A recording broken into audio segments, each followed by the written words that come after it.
Dr. Swami is a fighter against corruption in government.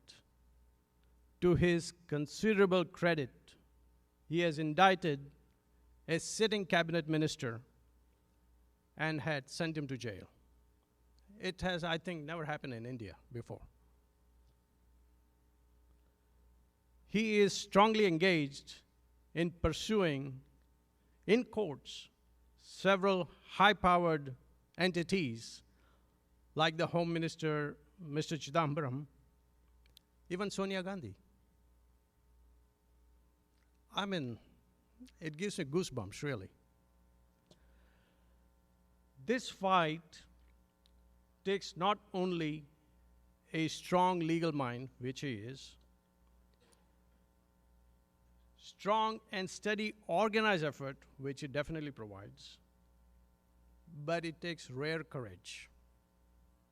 In Dr. Swami, you have it all, like a one-man orchestra. Ladies and gentlemen, I would like to quote my friend I mentioned to you earlier before, Mr. Suresh Patel, who, although he's not here, this is what he's talked about Dr. Swami to me.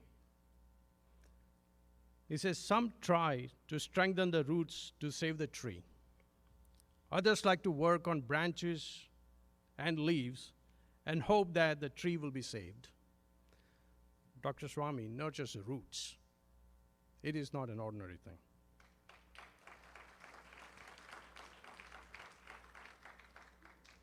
So it is therefore my great honor to present to you Dr. Subramanian Swamy.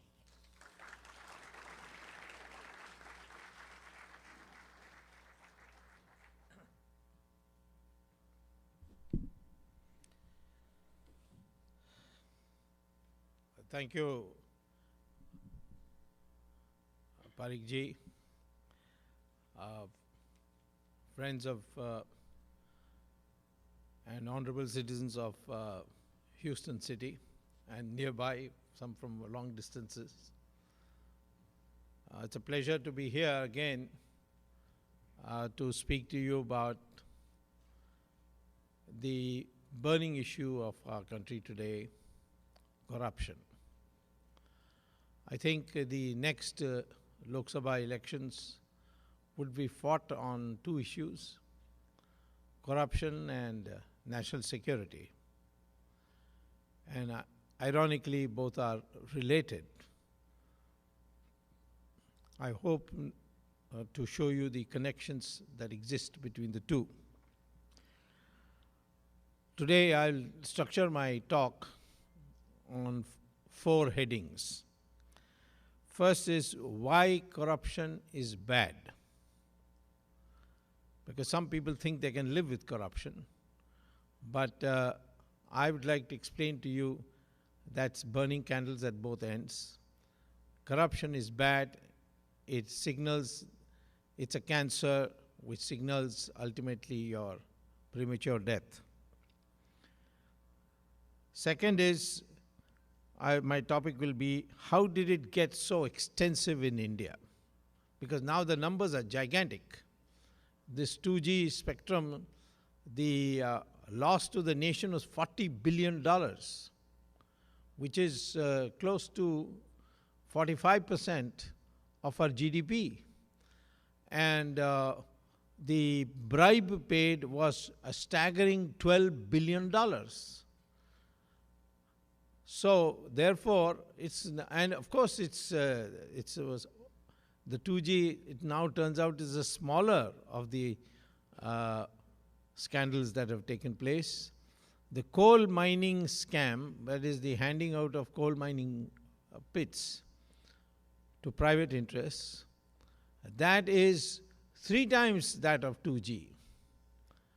And oil field scam is 7 times that of 2G. I think if you didn't have corruption in these areas, you won't have to pay taxes at all. You would raise so much resources that you might be in a position to lend to Europe and the United States to manage their economies. So it's got very extensive, and obviously it is reaching a point of explosion. So therefore, how did it get so far? I mean, how did it start, and how did it generate so much? Then third topic, a third heading would be, is there a cure today? And what needs to be done?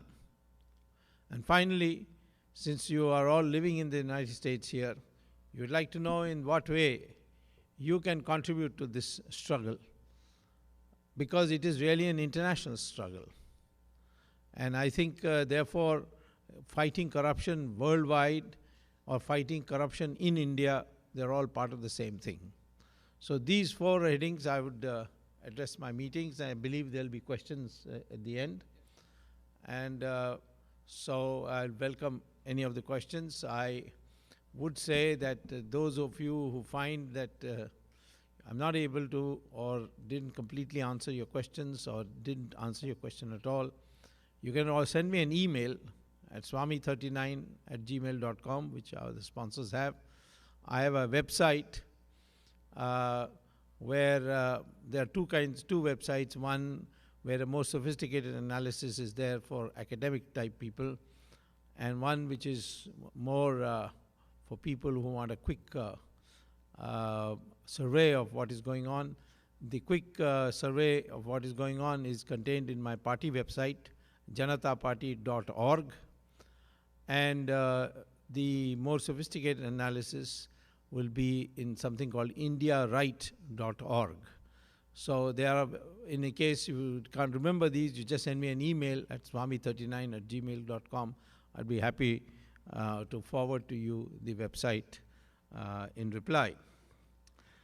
Now, I begin first by stating my thesis that today India would have been a global power but for the negative effects of corruption. And in the end, I will conclude with how we could have been a global power today had we not been corrupt. And corrupt we are by all objective standards. The Transparency International, which is an international NGO, has maintained over years an objective measure of corrupt countries. They have made 5-6 points and then given it a number and then created an index called the Transparency Index. And in that they have ranked country according to their level of corruption. The most honest country has a rank of number 1, and the most corrupt country will be at the bottom of the list. And they have done it for about 140 countries, ranked them. The country number 1 is countries like the Scandinavian countries or New Zealand or something like that. United States would be the 20th country down the list. India is now 94th country, little better than Pakistan, but that is not a great matter for satisfaction. And China is a little around there only. China, in fact, in my opinion, is a more corrupt country than India, but it's not extensive like ours. In China, there are few people who pay and pay heavily, and then everything moves smoothly. Whereas in India, you will have to go right down to the chaprasi and pay him something. So that's a difference. The amounts are smaller in India than China, but nevertheless, you have to spread it around. So the Transparency Index shows India's position going down every year. 10 years ago, our position was much higher. We were the 75th country. Now we are 94th. And we may end up with the 140th number very soon, the way things are going. Now, is this endemic or is this something that has been there for a long time? Well, it's extensive because the biggest deposits of illegal bank accounts in safe havens is that of Indians. Switzerland says very clearly that we will go bankrupt without the Indian illegal bank accounts. And see how Switzerland makes money on the money deposit by Indians. You know that in a secret bank account in Switzerland, they don't pay you any interest for the deposit. You have to pay them a 2% service charge. And then what Switzerland does is it takes the money you have deposited, takes it to the American bond market, which is a safe market, and invests it there for 4%. So 2% from you as a service charge and 4% from the bond market. Switzerland, without doing any work at all, gets 6% on a huge investment, which is a $1.5 trillion. Indian deposits today abroad are $1.5 trillion. And that's a huge amount. That means translated would be about 70 lakh crore rupees. So the extensiveness you can see there, 40% of our GDP today is black money. So we see that the problem of corruption is spread very widely. But the question arises, are we by genetics corrupt people? Well, answer is no, because at least we have some records which show that people who came from abroad, say 1400, 1600, 1700 years ago, Fasian came from China. He was looking for Sanskrit texts on Buddhism. And he wrote a book after staying in India for many, many years about his travels within India. And he said the one significant thing from the length and breadth of India, I can say, these are very honest people. So honest that when they go out of their houses, they don't lock the doors. And if you, by any chance, after visiting them, leave something behind by mistake, they will chase you and find you and return it back to you. That is what Fasian wrote in 400 AD. Similarly, Yuan Chuang, who came from China again in 1100 AD, that is 700 years later, he writes exactly the same thing. Vasco da Gama says the same thing. Mark Twain, who came much later, about 600 years ago, he says the same thing. Not 600, but 400 years ago, he says the same thing. So we have till about 1700 AD, we had a reputation for being a very honest country, honest people. Not only honest people, we were the most developed nations, most developed nation in the world at that time. We had invented mathematics, zero, decimal, surgery, plastic surgery, rockets. Today it is acknowledged in the United States that the first rockets were designed by Indians. And the British East India Company, when they were beaten by rockets in Coromandel Coast War, they stole some rockets, took it to England, put in a lot of money, and got it reinvented and redesigned. And that's how they acquired the rockets. And you read any book like Werner von Braun's book or George Gamow and all, they'll all start by saying that rocket science began with India. So here's a country which is not only the most honest, but is the most developed. It was so developed that when in 1676, merchants started coming from United States, particularly from Boston area, to India. They went to South India, to Kanchipuram, which was a port, flourishing port at that time, and started trading. And the king of Kanchipuram once called them and asked them, "What is it that I can do for you?" So they said, "Well, we are very comfortable here. Everybody is very nice and upright, and we buy all your goods, whatever we can't produce in our country. But we have one complaint, that we come with empty ships and then buy and load all the goods and then go back. Can you not buy something from us?" So the king said, "What can I buy from you? India produces everything. What is it that I can buy from you?" So they insisted that he should try and find something to buy from their country. So then he said, you see, in Kanchipuram I have never seen snow and ice. I know that there is ice in Himalayas, but then I have to go all the way there. In your country, I heard that your winters are so severe that for 6 months you get ice. So if you bring ice, I will buy it. And believe it or not, in the Boston area, there's a big lake called Fresh Pond in a small town called Belmont. And they have put a sign there, even today you can see the sign there, that here stood Tudor Ice Company, which used to export ice to India. And what they used to happen is that in the winter, the pond used to freeze. And then they used to cut the pond and put sawdust and take it all the way to India. I mean, how many months it would have taken, because you had to go around the Cape of Good Hope.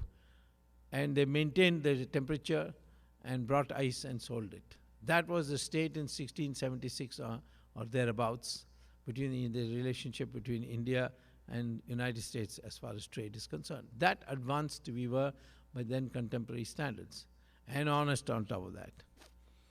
But then many other things happened.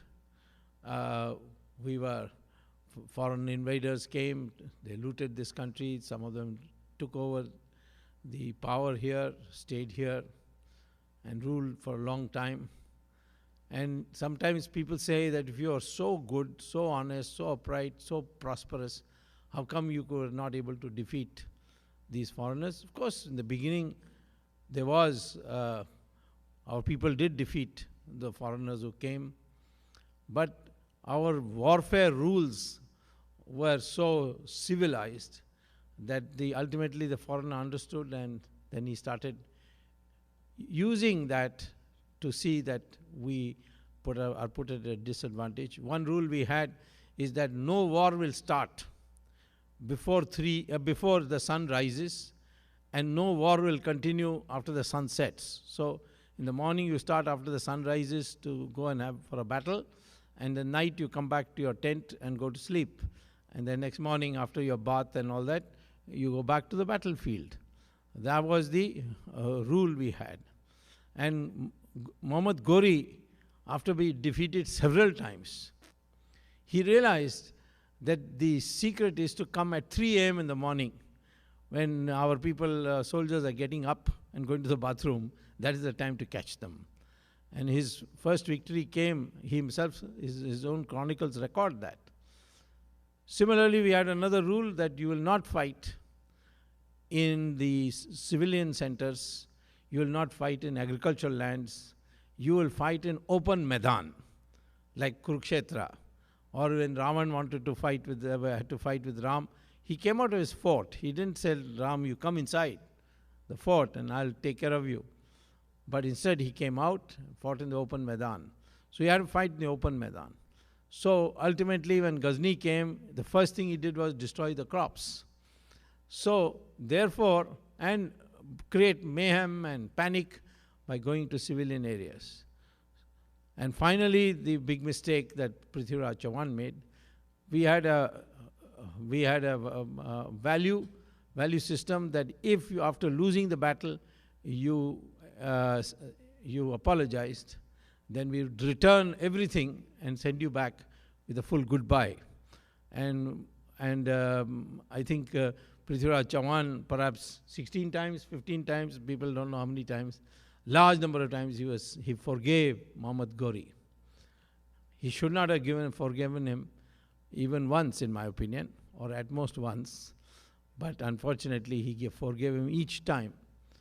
This civilized system of war that we had, the first person to realize that it required complete overhaul was Shivaji. And that's why the Marathas became so successful.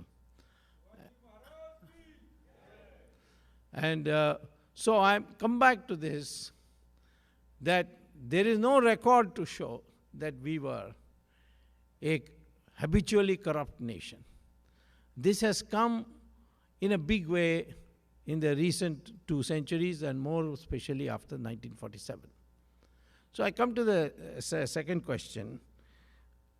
I will come to the first question. Why is corruption bad? Many people think it's grease money. What is the harm if you give a little?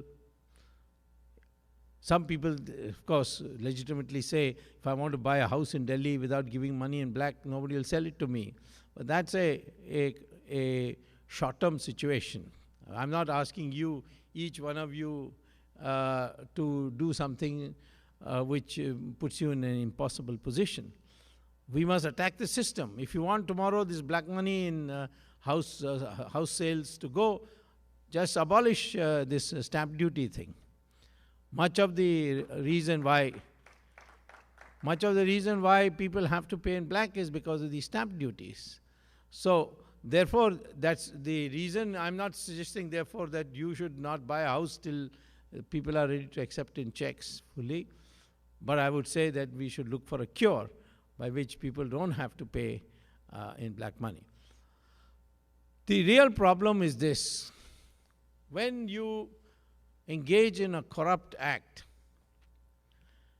usually at the public level, supposing I bring out a tender for building of a road, then what happens? If one of the person who cannot compete in the tender because he is not so competent approaches the minister and says, if you give me this tender, if you manipulate and get me the tender, then I'll give you so much bribe. So the minister then fiddles with the conditions in such a way that the tender is altered in an impossible way for all others except one person. That tender is given to the person who then gives the bribe. Now, this gentleman has paid so much bribe to the minister, he has to recover it. So what does he do? He builds the road with substandard material that doesn't meet the specifications necessary for a good road. And as a consequence, gets substandard roads, one monsoon, and the road develops a pothole. So this is the first effect of corruption is you get substandard goods. You do not get the best. You get adulterated food. You get adulterated milk. So it's across the board, the quality of your life goes down because of corruption. And because the people who are supposed to enforce the laws, they are corrupted and therefore they do nothing. And you are an individual not in a position to make a difference. It then goes to further other things. Tomorrow you want to get an appointment as a government official, you have to pay the minister money. Then so people with less qualification get in, so unmeritorious people get in, the quality of administration suffers, the quality of judiciary will suffer, and then you see it becomes a kind of a general accepted norm, making money through corruption. If you can get away with it, do it. So that's the first negative effect that corruption has. The second negative effect it has is on your national security. Money that you get in cash in corruption, nobody is going to give you money in check because that can be traced. So they give you in cash. That cash, you see, is then given in a big part of that is given to the hawala operators to convert it into foreign exchange and put it in a Switzerland bank account or a Liechtenstein bank account or a Virgin Island bank account or a Cayman Island bank account. So the hawala operators get the money. They don't take it with them abroad. They leave it in India. Then they go to Dubai. And from Dubai, they will call their partner in Switzerland, and say that please deposit so much money in such and such bank account of such and such minister, and I will have it in rupees. So when somebody wants to bring money from abroad and wants to get a better rate than what the official exchange rate is, then we will have the cash, the rupees in India to pay him while you collect the dollars from him there. So this hawala operation is a highly developed operation. The only problem is that in Dubai, you cannot do business unless you keep the Pakistan's ISI in good humor. And therefore, every hawala operator has some relationship with the ISI official of Pakistan's Secret Service, and he informs them. If he informs Dawood Ibrahim works for the ISI of Pakistan. So, therefore, Pakistan knows the name of every minister, every political leader who has a bank account, how much he deposited it, on which day, in which bank. That also Pakistan has. That's powerful information because you can be blackmailed with it. People ask me very often why we cannot take a stronger stand against Pakistan. After all, this November 2008, November 26th, this 2611 as it's called, is one of the most horrendous open attack by Pakistan on India. And India has never retaliated. Now we are ready to even play cricket match with them and go on as a business as usual. It is my opinion that today's government is largely blackmailed by Pakistan and will not be in a position to take any tough action against anything which might lead to a disclosure of a bank account by the Pakistan ISI. People ask why, when Supreme Court has said very clearly that Afzal Guru should be hanged, why is he not being hanged? Because that would invite retaliation from Pakistan. So how did this happen? By the simple act of transferring your money to a foreign bank account, you use agents who are amenable to foreign countries. Now, it's not only Pakistan. The Americans have access to that kind of data. The Chinese have. Almost every country keeps its people there who monitor these things. And the Americans, of course, do a terrific job with the help of computers because of terrorist financing, which they feel very strongly about. Naturally, they have been successful in stopping any terrorist attack taking place after 2001, even though many were planned in a big way for the United States. The United States is a special target of the Islamic terrorists. But the Americans, because of their information network, their ability to follow money trail, they have managed not only because of that, but additionally because of that, they've managed to stave off terrorist attacks. So every country of the world knows what your leaders' bank accounts are, or where they are, and how much they have. Recently, somebody published a thing to show that Sonia Gandhi is the fourth richest politician in the world. Now, how did she become so rich? She is not past the 5th class. Originally, she said that she was educated in the University of Cambridge, but then I got a letter from the University of Cambridge, there was no such student. But she came from a very poor family. And whatever property they had, the Americans had grabbed it when they captured Italy, because Sonia Gandhi's father was part of Mussolini's party, fascist party, and also later on he became a soldier in Hitler's army, and he was taken as prisoner by the Russians during the war. So they were utterly poor, so poor that they had to send Sonia Gandhi to England, to work as a waitress or a barmaid or whatever, at some such level, because they needed money. And she went after an education which didn't exceed the 5th class that she got. So there now she has become very rich. According to one estimate, she has $20 billion. $20 billion is a lot of money. Now, this is all in foreign accounts. And of course, therefore, she's able to spend it when she comes for medical treatment here to the New York City Sloan Kettering. She's able to pay for not only for her, for the entire entourage, etc., in dollars, and there's no account of it. When I filed an RTI application to find out how much the government of India spent on her medical treatment or whatever it was in Sloan Kettering, they said zero, because it was paid by her, and she has that kind of money. which he can pay without difficulty. So we have today that kind of situation where politicians have a lot of money and they are compromised because the way they transfer the money into foreign bank accounts makes them vulnerable. There are other aspects also. The third aspect would be what this money does to your investment priorities in India. In our country, people wonder how is it that even when there's an economic recession, the property market never seems to fall. The answer is very simple. Much of the property market is dealt with in black money. So black money goes into property markets. The property prices today are so high. To get an apartment in Bombay or Mumbai is as expensive as getting it in London, or even more expensive.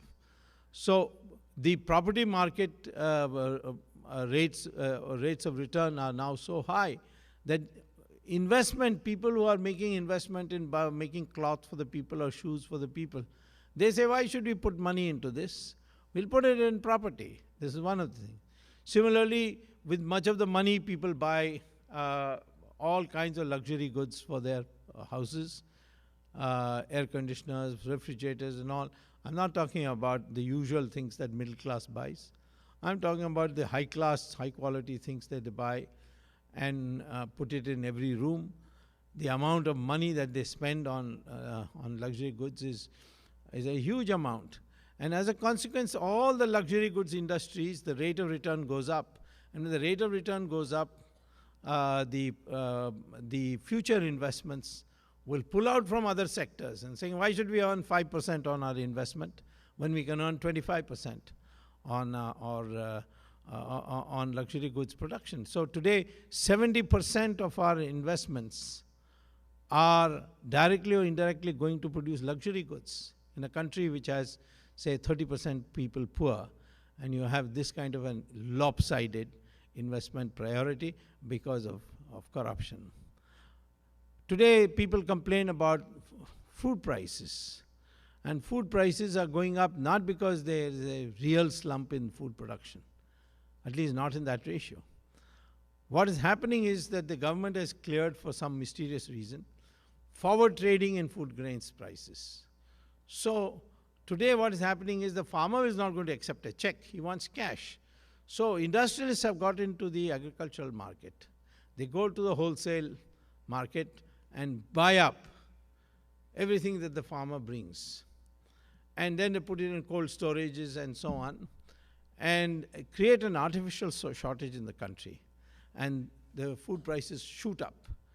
And at the peak of it, they take out all that from the cold storages, and it comes back in the market, and then the prices fall. If you look at the agricultural prices of the last 3 years, you'll see a highly cyclic movement, and this is because of now, for the first time, the entry of black money into agriculture. So you see even your stock markets. What happens today is that money goes abroad and then comes back to India under a financial derivative called participatory note. And it goes into the stock market shoots up, and then you sell, and then the stock market comes down, and then again when it's at the bottom, you again bring money from abroad, rerouting it. Money going from your country out, and then through hawala, and then coming back into India through the participatory note. The stock market today is out of control. It is in a highly fluctuating stock market. So the whole economy is disturbed. It's no more a question of grease money. It's not a question of some fellow getting a contract, giving the minister some money which he needs for an election or something like that. It impacts the whole economy. And therefore, I consider this as a very, very serious cancer on our society. And it lowers the rate of return on money. It sub-optimizes your investment priorities. The quality of goods you get goes down. And the extent of adulteration goes up, because then there is no one. Once corruption starts, then who's going to do the monitoring? So the whole economy has been completely dented. Our country would have been a developed country today had, in 1947, Jawaharlal Nehru not prevailed over Sardar Patel and even Mahatma Gandhi.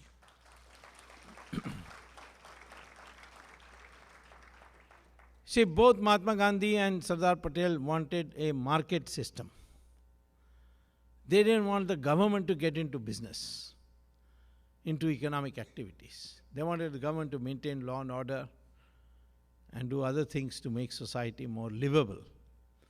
But Jawaharlal Nehru was enamored of the Soviet Union. One never knows why he was so enamored of Soviet Union. Perhaps there was something to do with what the Soviets did to Subhash Chandra Bose, I don't know. It's a future research that will reveal that. But he was enamored of this Soviet model, which didn't work anywhere in the world. And he put it in India. Now, what was the Soviet model? The Soviet model was that you industrialize the nation by squeezing agriculture, by extracting resources from agriculture and putting it in industrialization. That's what Stalin did in Russia. But that was not suitable for India. Because during the British period, they appointed the zamindari system. They appointed zamindars in a zamindari system. And what was the zamindari system? All the criminals were picked up by the British and told, we, the British Indian government, want so much money every year to run the administration of India and to finance make payments to the British soldiers who are coming from England. And for our administrative expenses, we need so much money. You collect us so much money and give it to us every year. How much you collect, we are not concerned. You can collect 10 times that much from the people. But you must give us this X amount every year to us. And we will empower you with the right to make seizures, confiscate land, do whatever you want. Literally made them into authorities, legal authorities in the rural areas. And the zamindari system sucked the blood of the peasantry. Why it was brought? Well, it's a convenient system. You don't have to collect money from the people. Somebody is collecting it for you, and he happens to be an Indian. But more, they were concerned that in 1857, which the British had called as mutiny. It was not a mutiny. It was like Veer Savarkar said, it is the first war of independence, where the peasantry financed the Rajas and Maharajas and provided them with the access, the equipment, the manpower to launch this battle royal for the liberation of India. And afraid that this peasantry has done this, it can do it again, the British decided to break the back of agriculture. And our agriculture became poor and miserable only because of that. There were some princely states which had reached an agreement with Britain after they had given a beating to British troops. The British signed an agreement with them, like the Sikhs. The Sikhs had beaten up in 1846 the British soldiers. And so the British signed an agreement with them. So agriculture in these states, princely states, were not that much affected. That's why Punjab at time of independence was already ahead of the rest of India. And parts of Mysore, Tanjavur, these are all doing relatively better than other parts of India, certainly better than UP and Madhya Pradesh and so on, because of the fact that these tracts were directly administered by the British. And so this Jamindari system extracted everything from agriculture. In 1947, our agriculture was bone dry. And this bone dry agriculture, you put a Soviet model to extract more resources from that.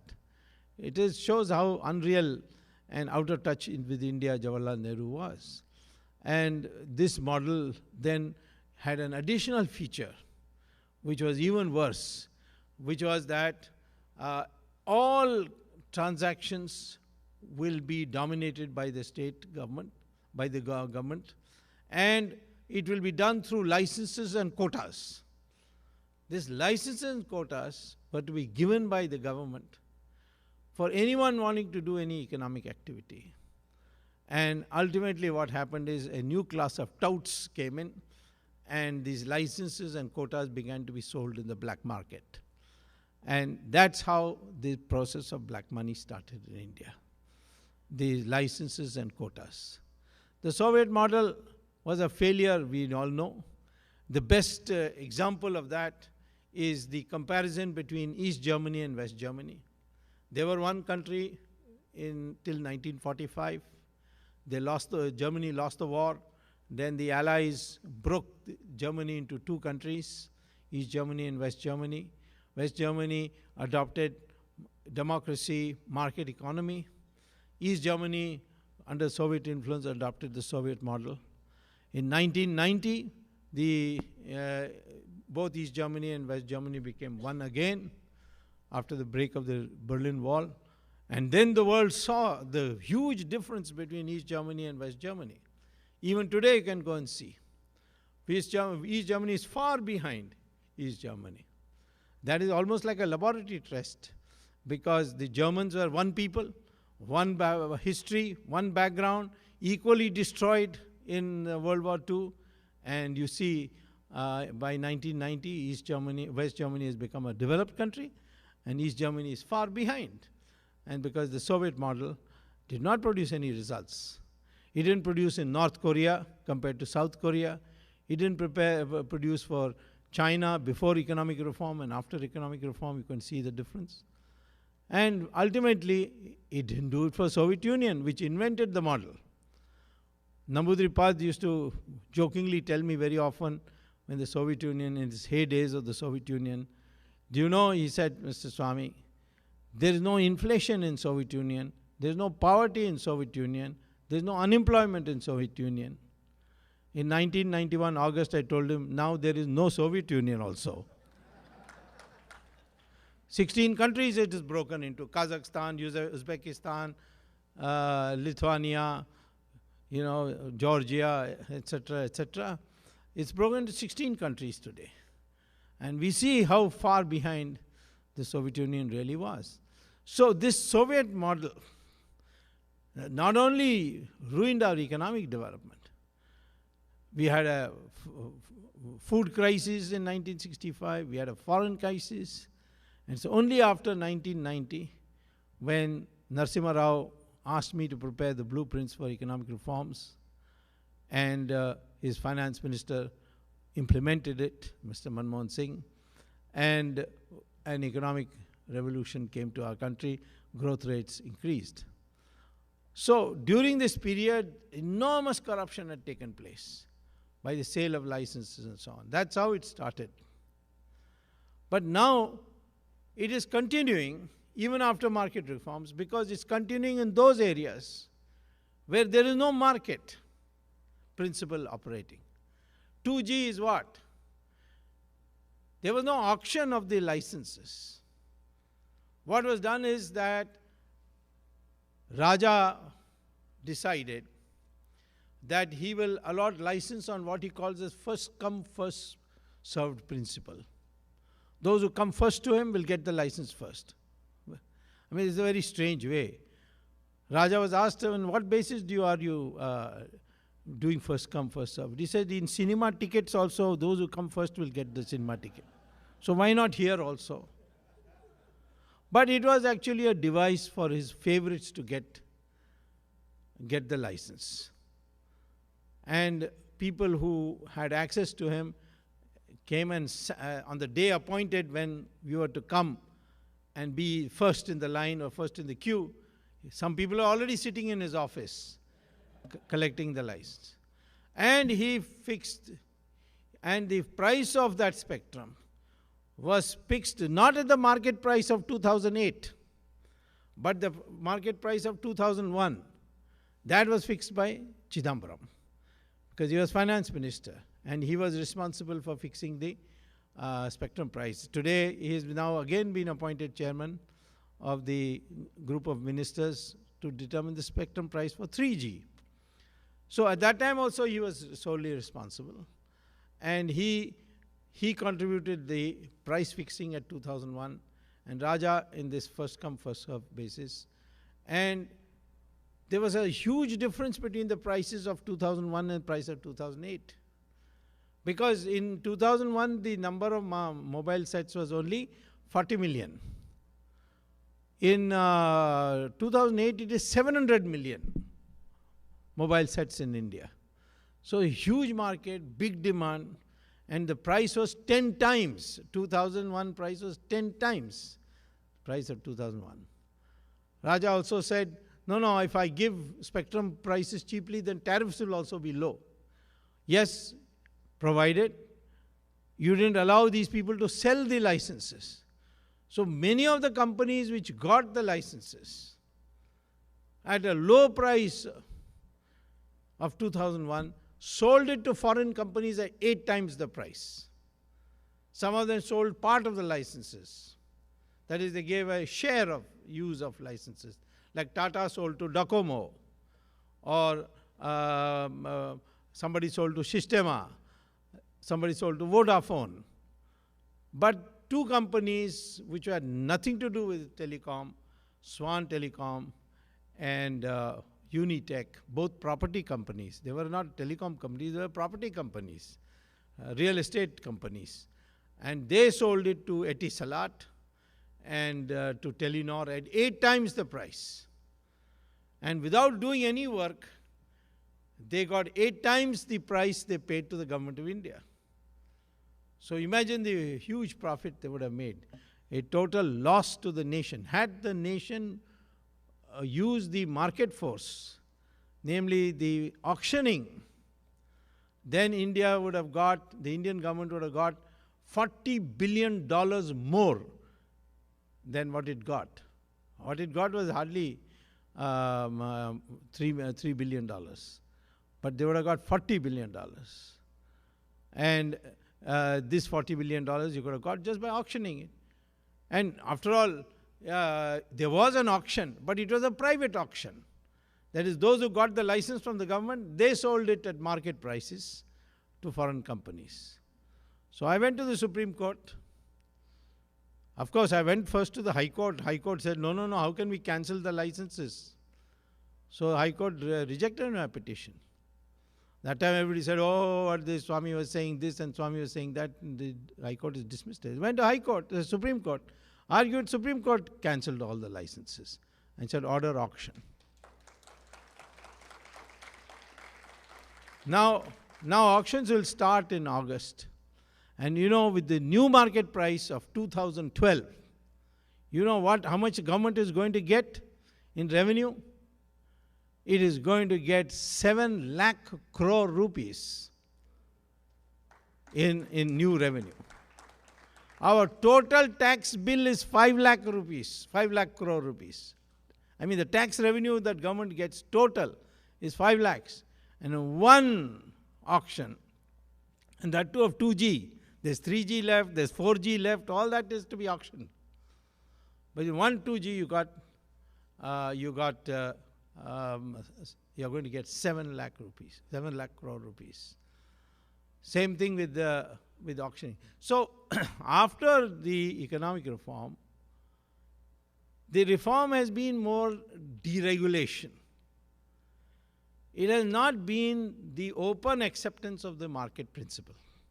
Wherever possible, the government is putting an obstruction. Right now, in the Supreme Court is a case which I've left in the middle, but I hope by the time my turn won't come before I return back, which will be on 31st. The Supreme Court is hearing a government petition saying, okay, you can auction the spectrum, we don't mind. We agree to that. There's no question of they're not minding, because I won the case. The court has directed you have to do auction. But I also argued that that same logic which the court has used for ordering auction of the spectrum, the same logic can be applied to all other natural resources. So the government is getting very upset, and so they've gone to Supreme Court and said, no, this policy should be only for spectrum. And I'm arguing, no, it should be for all. Well, we'll see how it goes. But in my opinion, if we are going to adopt the market system, then we must apply the marketing procedure everywhere. Discretion should be the minimum. So today, if the corruption has come to this level, it is this privilege you have given to public authorities to handle the resources of the country in their own discretion. In my opinion, if we had made sure that public officials have no discretion whatsoever in how they are going to price a resource, natural resource particularly, or any resource within the power of the government, but that it will be decided, the price will be decided by the market. You can put additional conditions. For example, if somebody wants land for schools, we don't have to auction. We can make special arrangements for that and say that the government fixes this flat price for schools. But for commercial purposes, commercial exploitation, the government must auction in every case. And if that is done, you won't have to pay taxes at all in India. You will get enough revenue this way. So, consequently, it is the failure in the economic reforms, because only really economic reforms took place in the 5 years when Narasimha Rao was Prime Minister, and I had also held a minister rank position with him with the job of looking after the WTO matters. Finance Minister was Manmohan Singh. Of course, Manmohan Singh is very good when you ask him to implement something, but if you ask him to take decisions, he can't take decisions, you see. He's not cut out for that kind of thing. So as Prime Minister, he's a failure. But as Finance Minister, he was good, because Narasimha Rao would consult with me, and then he would tell Manmohan Singh, you have to do this, and he used to do it efficiently. So that after that 5 years, there's been no serious economic reform. There's all fiddling, little bit here, little bit there. But the fundamental thing of knocking out wherever politicians, public officials had discretion, that has not taken place yet. Even today, if you want a electric connection, you have to pay a bribe, because it is still, the distribution is owned by the states. If you go to any state outside Delhi, you go to any state, Madhya Pradesh, the state government owns the state electricity board, or rather controls the state electricity board. So the market reforms have not come in a big way into India. Same thing with labor unions. We are still working in the Soviet model stage, where the labor unions, have a stranglehold on industry. And that's why industry is preferring capital-intensive production, when capital is most expensive and labor is cheapest in India, but we are not doing it. So I would say that the fault is not in economic reforms. People say, oh, economic reforms came and this has all happened. So the third part I would say is that is because of our error in adopting a economic model which was not suited for India, and disregarding the advice of Mahatma Gandhi and Sardar Patel, we went with the decision of Jawaharlal Nehru to have a government-controlled economy. And by the time 40 years are over, only then we could get rid of it. And even today, we have not got rid of it fully. It's still there in parts, and those parts which are causing the corruption. Now, a question arises, is there any way now to reverse this vast spread of corruption in the country? Well, I think there is a way. One good thing I find in India is that every corrupt person says, no, I'm not corrupt, I'm a very honest man, it's all politically motivated, these charges, and so on. No one says, no, no, corruption is necessary. I have to do it. Baba, I have to pay for my election. I have to pay this. I have to pay that. Nobody. In Indonesia, you will find politicians say, little money here and there we have to take because we have to run our expenses and so on. But in India, even today, everybody wants to be known as a sadhu and says, no, no, no, I am very honest. I am very upright. See, I am so honest. But you see, this is all politically motivated, media organized, etc., etc. So there is still, honesty is still a value. And I think that is because of our Sanatan Dharma. See, in Sanatan Dharma,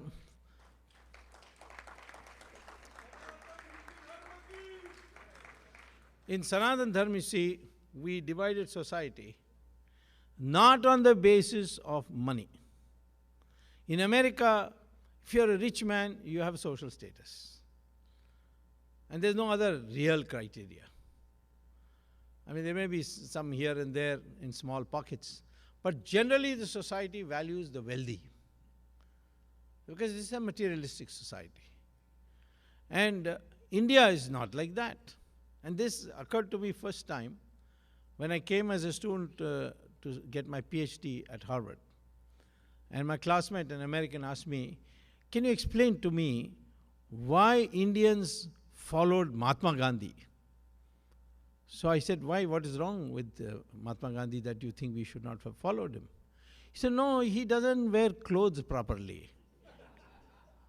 He just wears a little rotten piece of cloth around his body.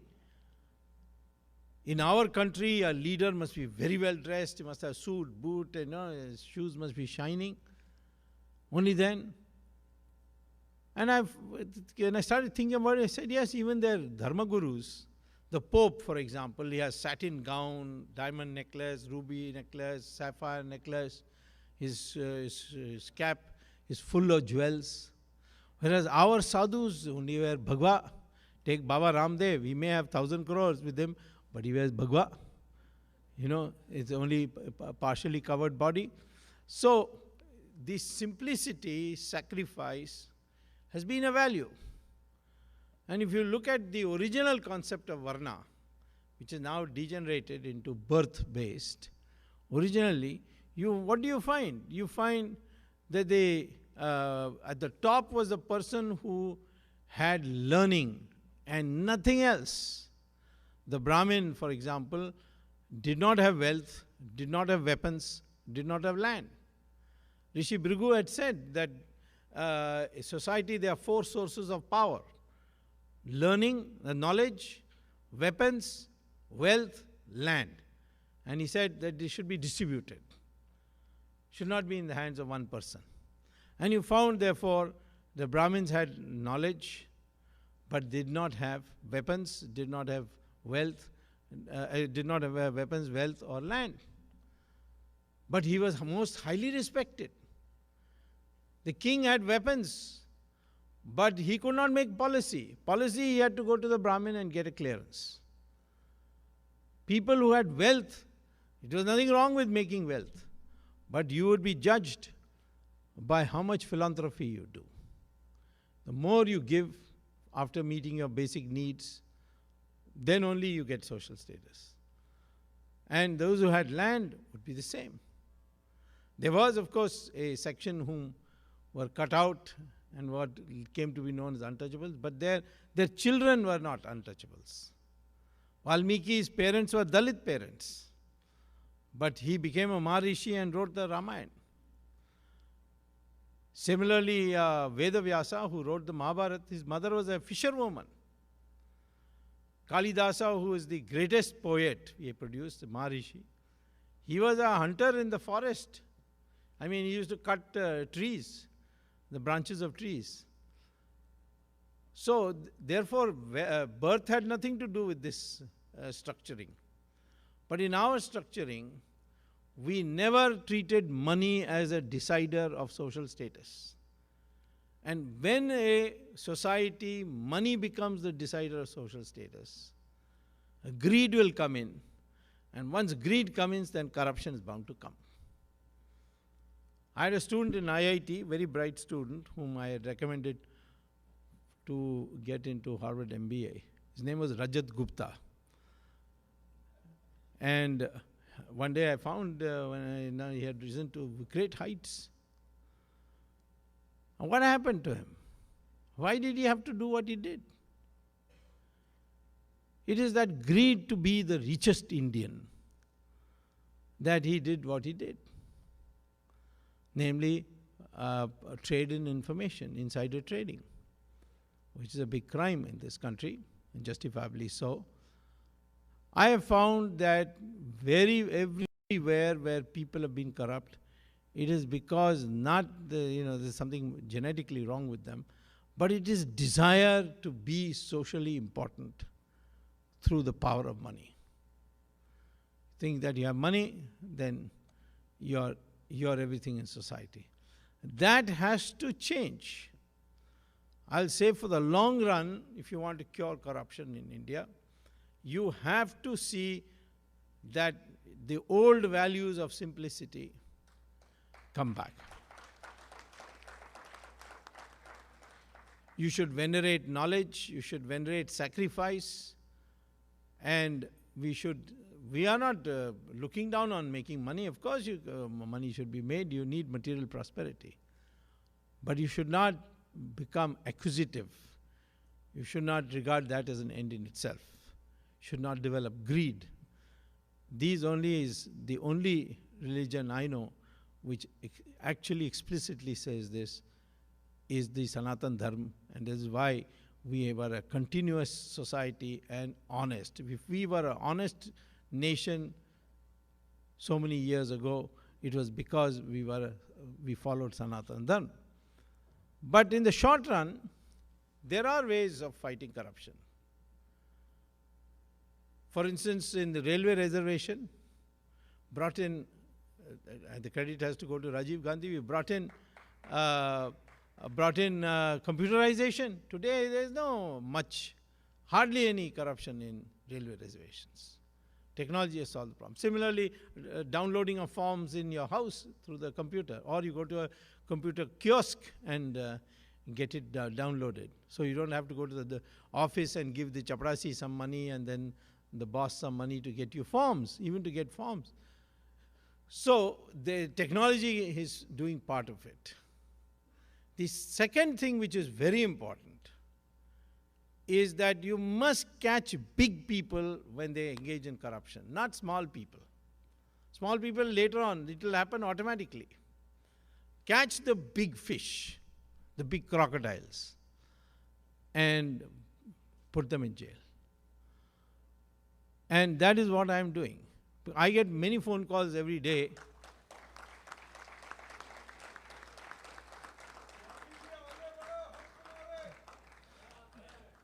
You see, I get many phone calls, people phoning me up, हमारे घर के पास जो थाना है वो थानेदार चोर है उसका कुछ करिए. I tell them that, see, I can't go around the country going after every thana. But people have now that faith that something can be done. But I am saying if I can catch a few people, and of course we have indicted people, sent them to jail, but they have yet to be convicted. I am expecting by December, January, they will all get convicted and one by one go to jail.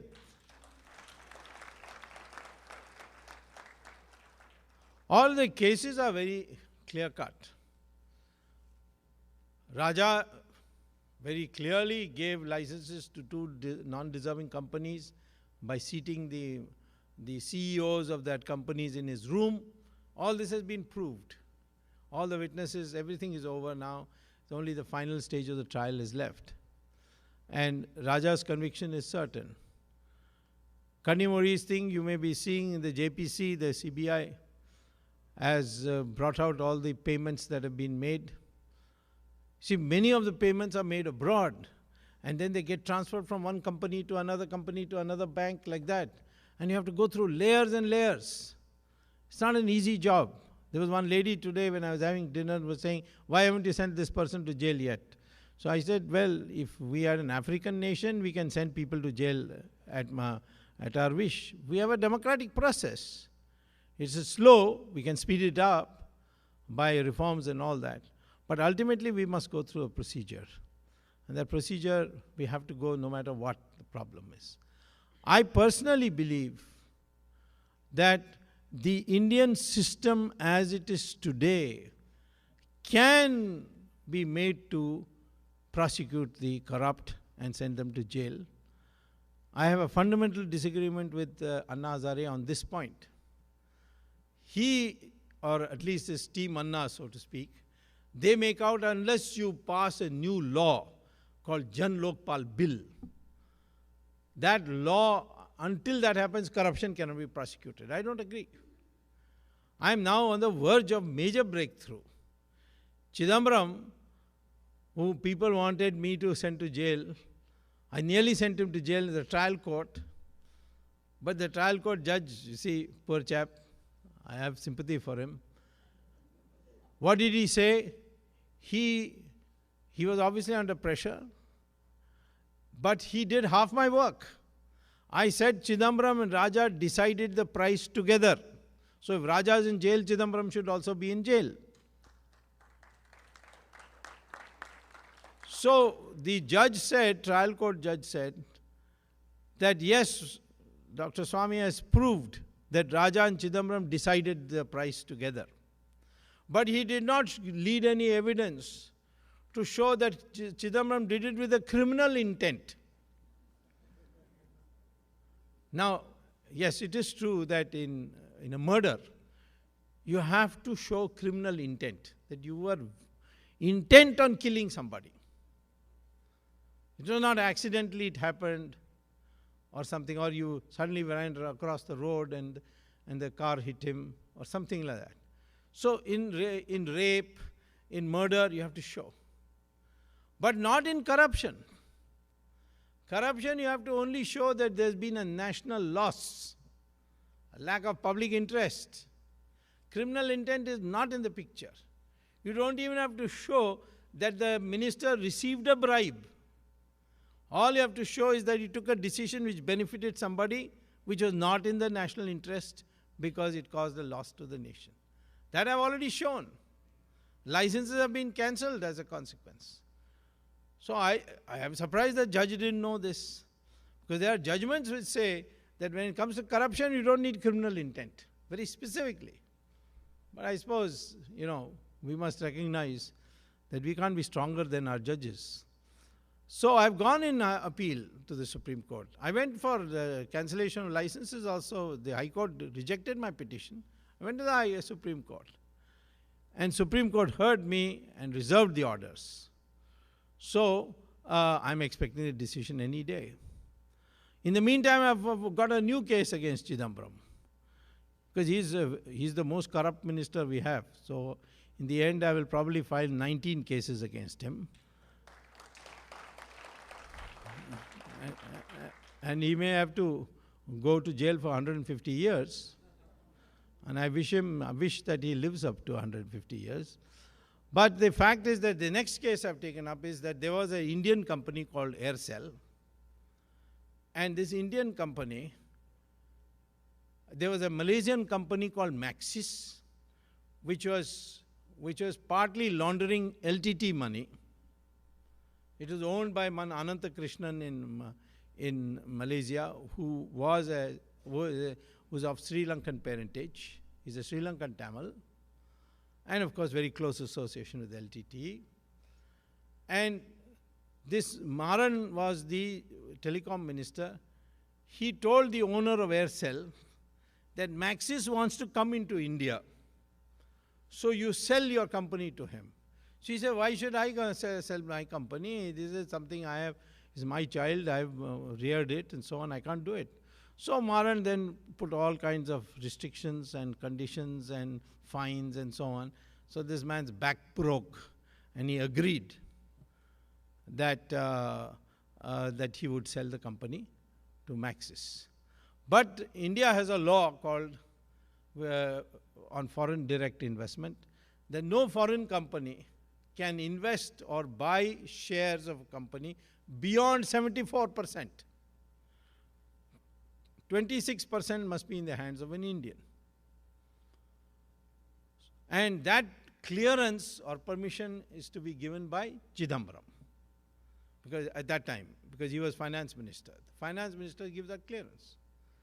So Maxis said, no, I want to buy the whole company. I don't want any Indian partner. Probably because he doesn't want the Indian partner to discover all the nefarious activities he was doing with the money. He said, I want 100%.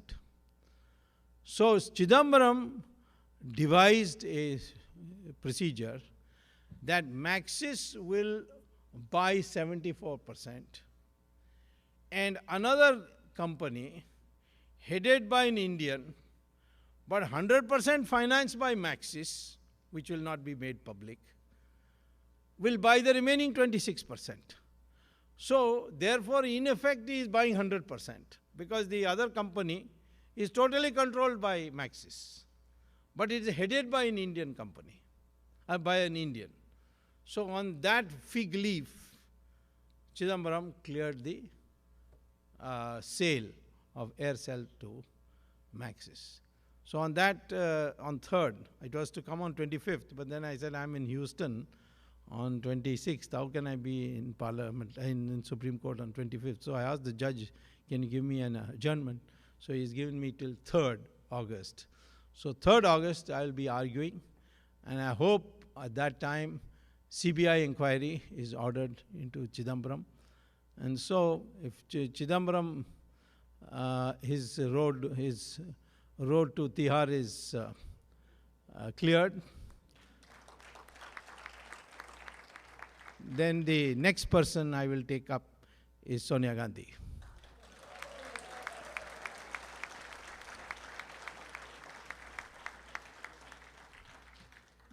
Only thing is that time is in essence because she has got pancreatic cancer and has had Whipple procedure surgery. So some people say it's terminal. I don't know. What is terminal is up to God. But there's a race against time. She is the most corrupt person in our country. And therefore, she must go to jail for these things, or at least the money that she has taken out of the country has to be brought back.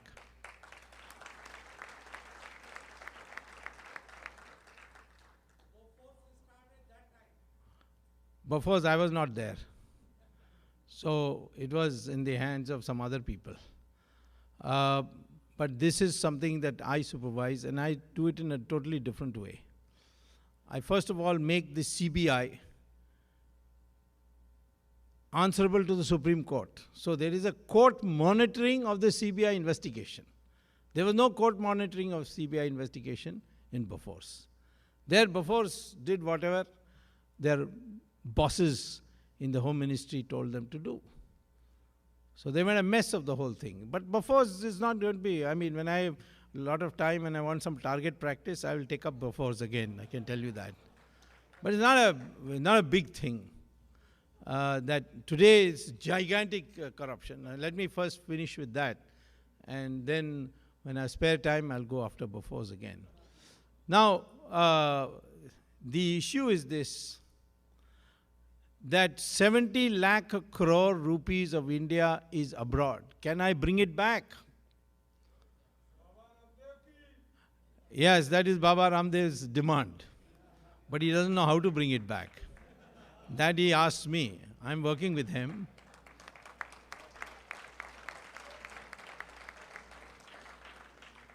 So I told Baba Ramdev, I'm telling you that this 70 lakh crores can be brought back if the government of India issues an ordinance. Why ordinance? Otherwise you have to bring a bill. Bill will take our discussion all. Today, our constitution, there is a provision, when parliament is not in session, you can enact a law without parliamentary approval for 6 months. And that's called ordinance. You issue an ordinance.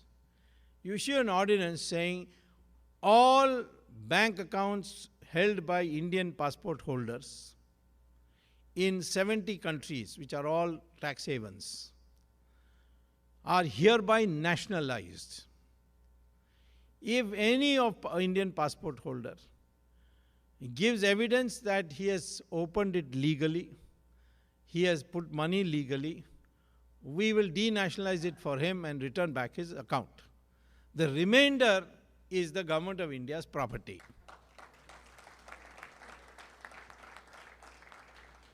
Can it be done? Yes, it can be done after the United Nations 2005 resolution.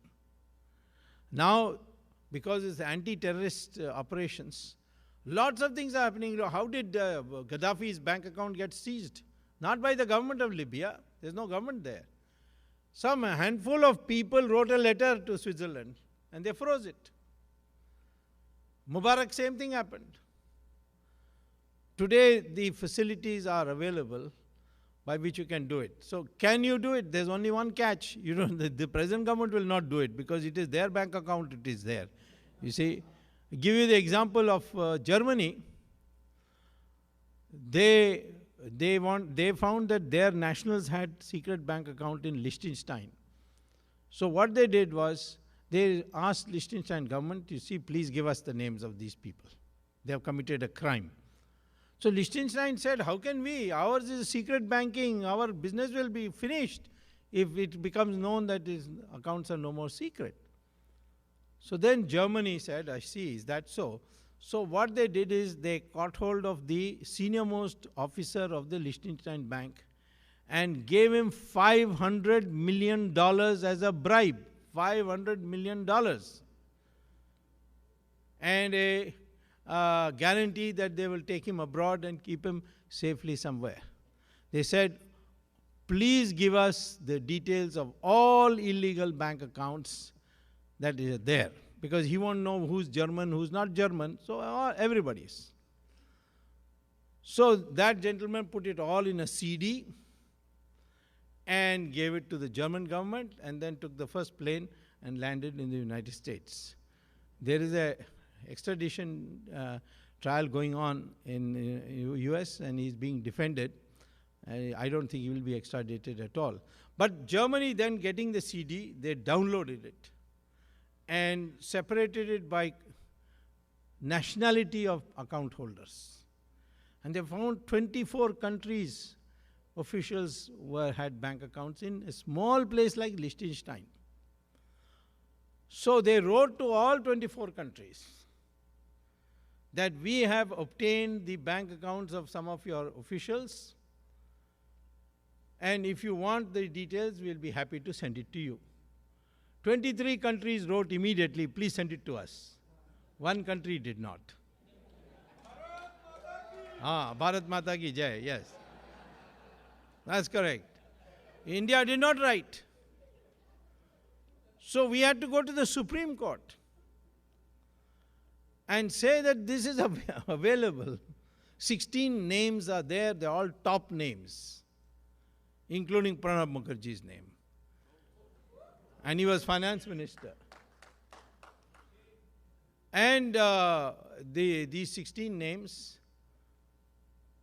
were obtained on Supreme Court order. But to date, the government of India is refusing, on one excuse after another, to release those names. Then France got, in its operation, 890 names of Indians holding illegal bank accounts in Hong Kong Shanghai Bank branch in Geneva. They did not ask, do you want it or not? They sent the names. Yeah, these are your names. Even those are secret. They're not being released. So you can't really, I cannot take this fight against corruption to its finality and clean up the system unless you have the government with you.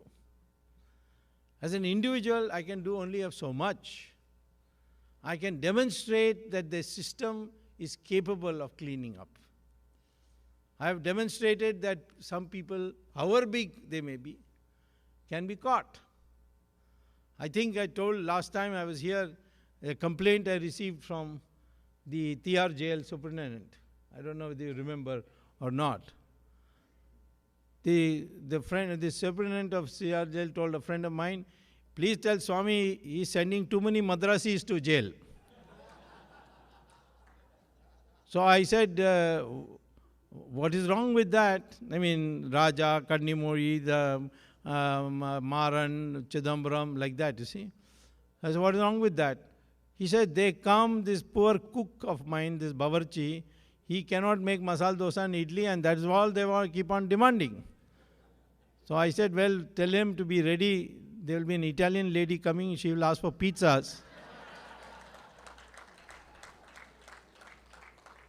So I can do this one by one. But ultimately the government must come. And government can come. It's not a difficult thing. In 1977, the government came. That's how we got democracy. But no matter that the Janata Party broke up in 2.5 years, but had not Janata Party come to power in 1977, there would have been no democracy in India. We came, we changed all the amendments that were there in Parliament, which Indira Gandhi brought to finish off democracy and restored democracy. And of course, then the government went. But even if for a short while, if you come, that's enough for changing the whole scenario in our country.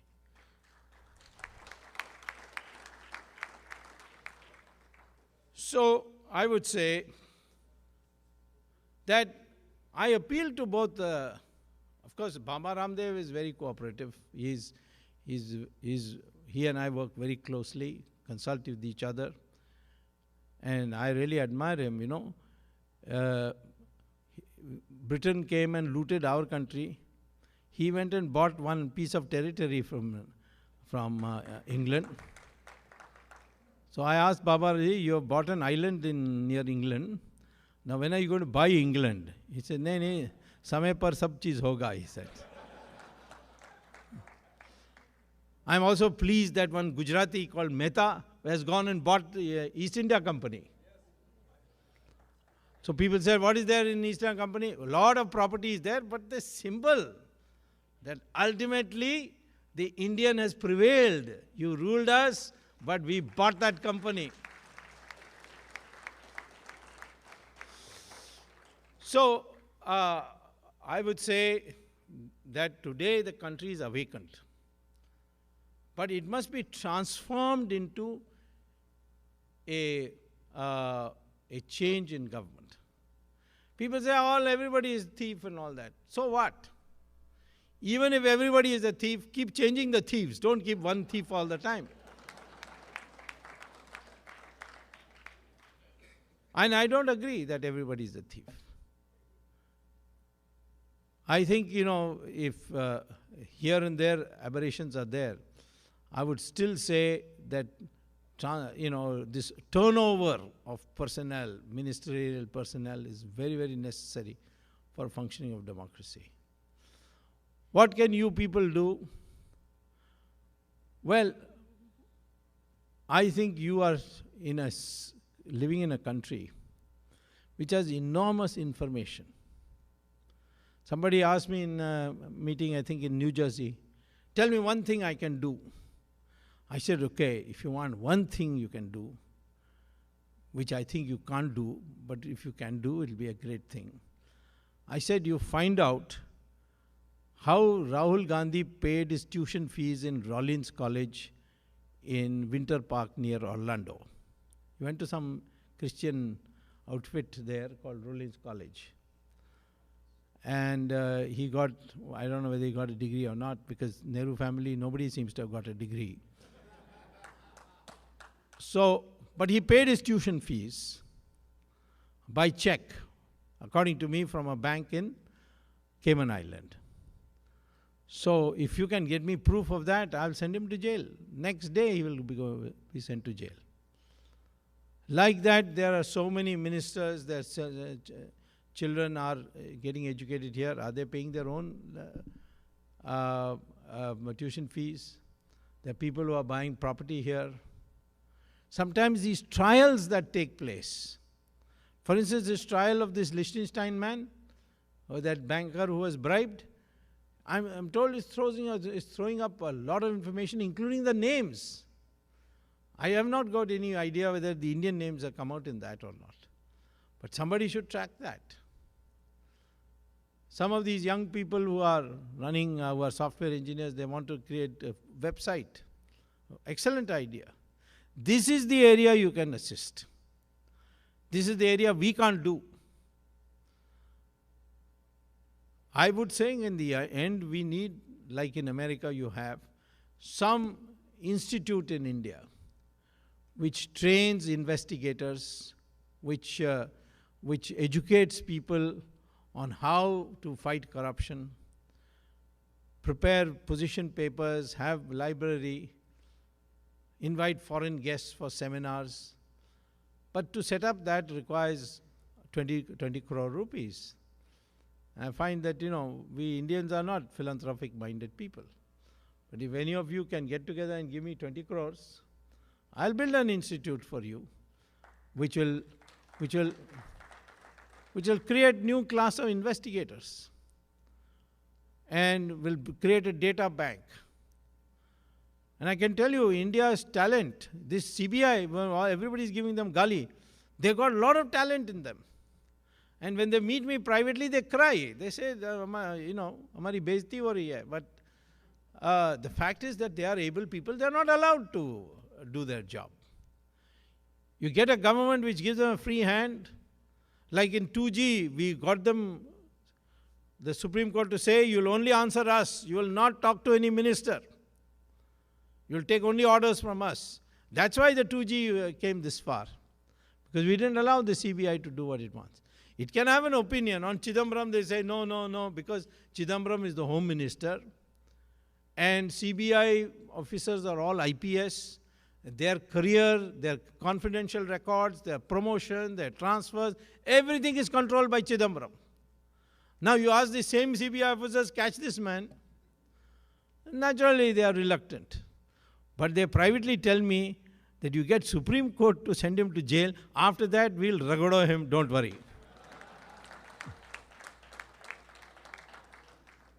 So, India is bursting with talent. There's no shortage of it. But it requires some courageous people. And in my opinion, it requires a government. And that the possibilities are now very large because the country is fired up on this question of corruption. There is new hope that corruption can be cleaned up. And with you, I only say, please don't spread despondency if you can't do anything else. Don't say, kuch nahi hone wala hai, koi pakda nahi jayega, sab chor hain. Say the country must be cleaned up.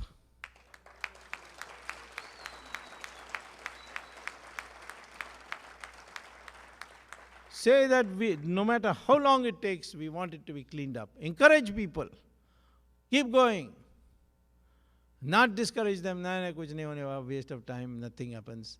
Opposition also the same. Everything is same. All are chores. So that despondency don't spread. Encourage people, especially these young, you got a huge talent in this country of Indians. Motivate them to do investigative work. Go into, there are organizations in Washington like Global Financial Integrity, the law officers. There's plenty of evidence in this country. RTI, the Freedom of Information Act is far superior in functioning here than in India. So those are the things where you can assist us. We in India think very highly of the NRIs because you are done so well. You have become the richest community of America. You have people are shining. Your younger generation is coming first in competitive exams and spelling bee exams also. All kinds of places you see, so there's an admiration.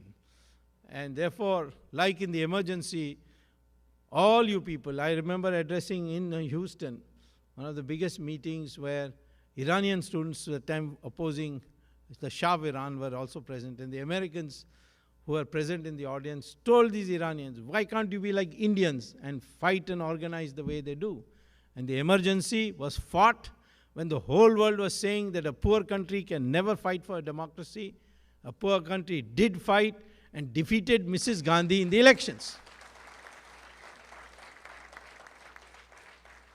So therefore, this country has this great traditions. So keep the spirits up, keep the fight up, and encourage people to go ahead in the fight for corruption. This is what you can do. Thank you very much.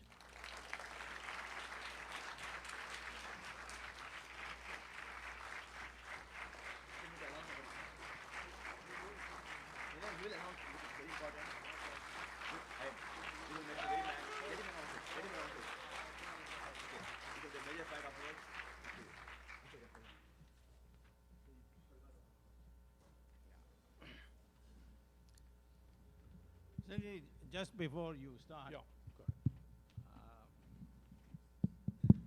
Yeah. I just want to tell you that Baba Ramdev is coming, he's going on a fast on 9th of August. And in sympathy, I think in the Arya Samaj of Greater Houston, at 6:30 on August 9th, there's a community meeting in 1972, when he was in Vidyarthi Parishad. And the first public meeting I addressed in Gujarat was organized by him when I came to address on what I called as the Swadeshi plan for India.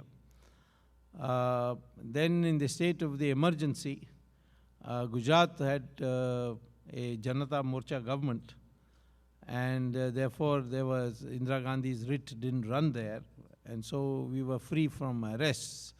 So very often when I got tired going around the country underground, I would go to Gujarat. So the RSS had designated Modi to look after me. So whenever I came by train, he would be there at the station to pick me up.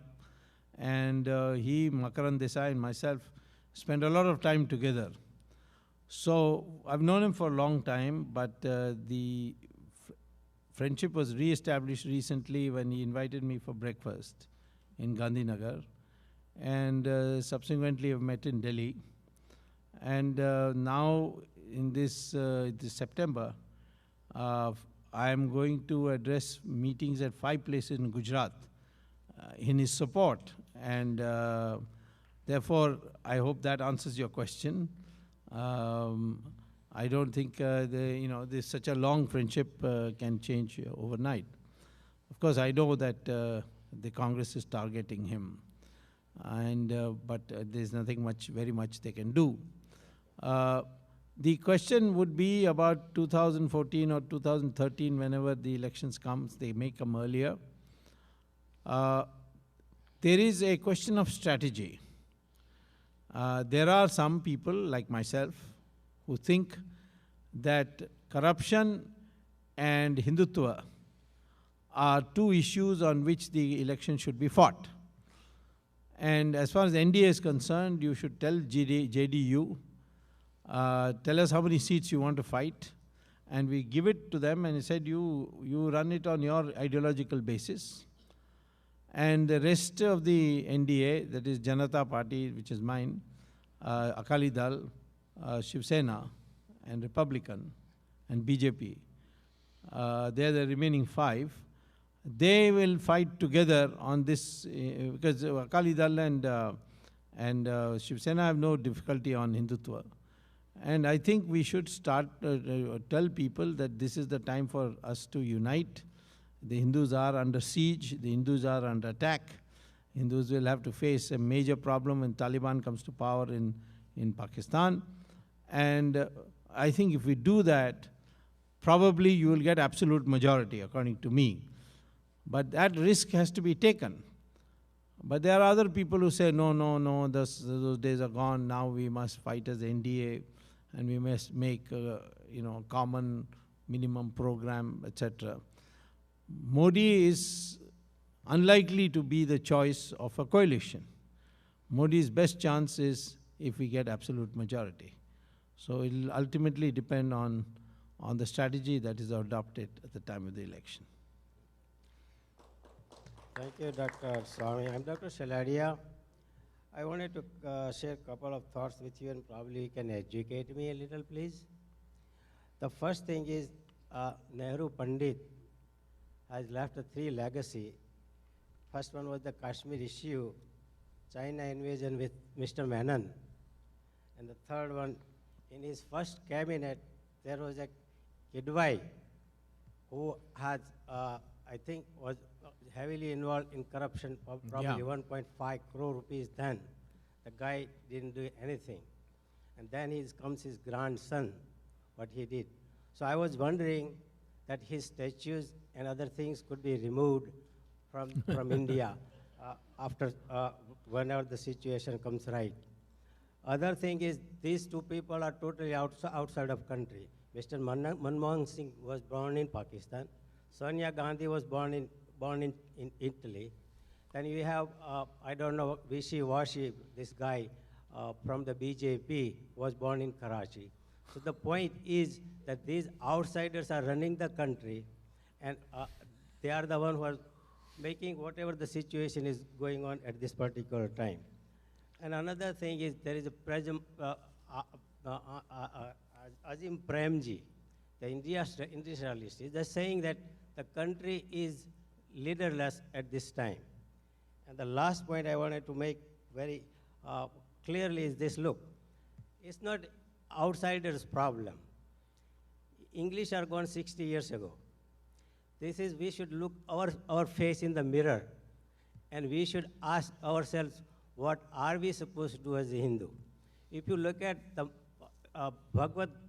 Bhagavatam that is recited, or Bhagavad Gita which is recited, that is only for Atma Gnan.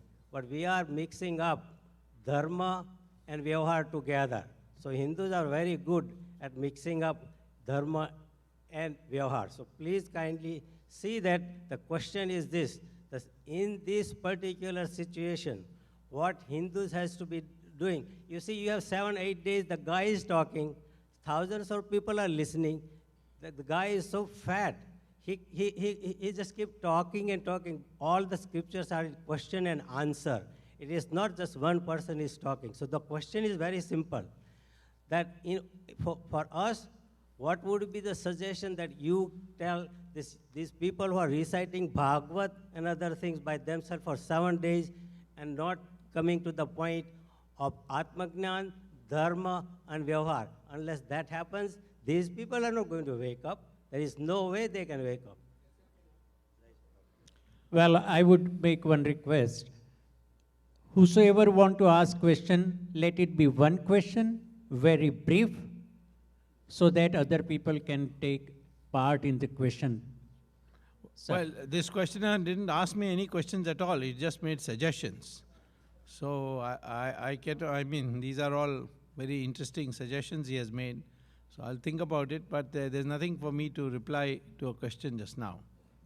Mr. Swami, last year I went to China as part of my executive MBA trip, and what I saw there is a lot of non-resident Chinese who may be American nationals went back and started companies and providing a lot of employment, even creating green technologies to reduce their oil dependence. If we want to do, a lot of us, we don't have big money, maybe it's barely life savings $100,000, like 50 lakh rupees, want to come back and start a company, and we are worried first the cost of commercial real estate itself will burn that. Second, there would be corruption. With meager savings, we have ideas we cannot implement because hiring an engineer itself will cost $100,000. There, I mean, in Bhopal, there's 74 engineering colleges. You can hire one guy in 5,000 rupees. That's workable, but the things that scares us, and we don't know if there's a way or something you guys can do, is create opportunities for sea turtles of Indian origins to come back.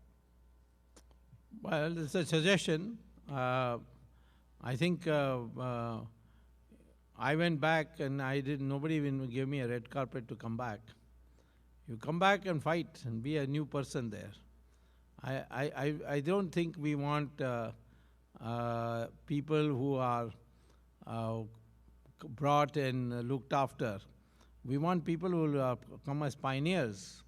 I mean, when the West was opened in the United States, there was no red carpet laid. People went and did it. So you come, fight it, let there be corruption, fight corruption. You find land is very expensive, don't go to Bombay, go to Chhattisgarh. You know, it's not the whole of India is expensive. There are some cities which are expensive. So there are solutions available, but you must be able to do by fighting. You can't expect a separate category created for NRIs to come and invest in India. Dr. Swamy, there are still 7 questions in this. People haven't picked their receipt, but a lot of notes in this are mostly thank you for the great work, and relationship to Modi was answered by you already, and a few others. I just wanted to thank you about the Ram Setu work you had done. Thanks from bottom of my heart. And to answer the previous question about Bhopal and real estate, as Dr. Swami said, you have to build courage. And, I was there last year myself. My question is, I think we can fight corruption by implementing technology. And there are several thoughts which I'll email you, and I'll get a feedback. Thanks. Yeah. Only question, if you have a valid, quick question. Yeah.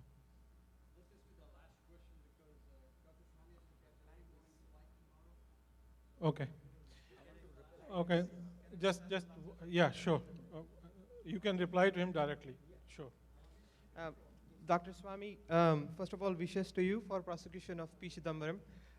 My question is probably on a lighter vein as we are closing on. Now, your wife is also a Supreme Court advocate. In your fights, have you always been winning arguments with your wife as well? In your arguments with your wife, have you always been winning the arguments? No, I never argue with her because I can't win those. So anytime she says anything, I said, yes, you must be right.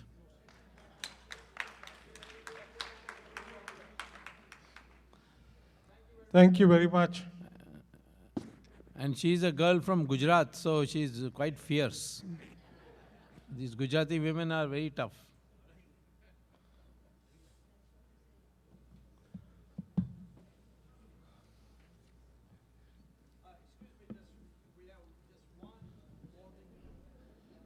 Can you please give us a couple of more minutes to just wrap up, and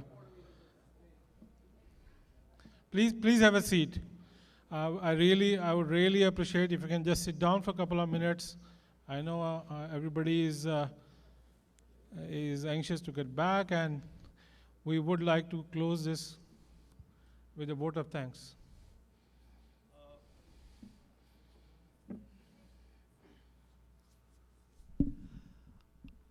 This I should have done much earlier, but I want to do it now.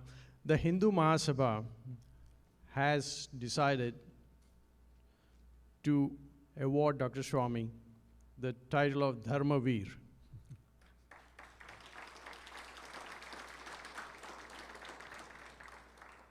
And toward that, we will present to Dr. Swami, not right away, but moments later, a check, an honorarium for $2,000.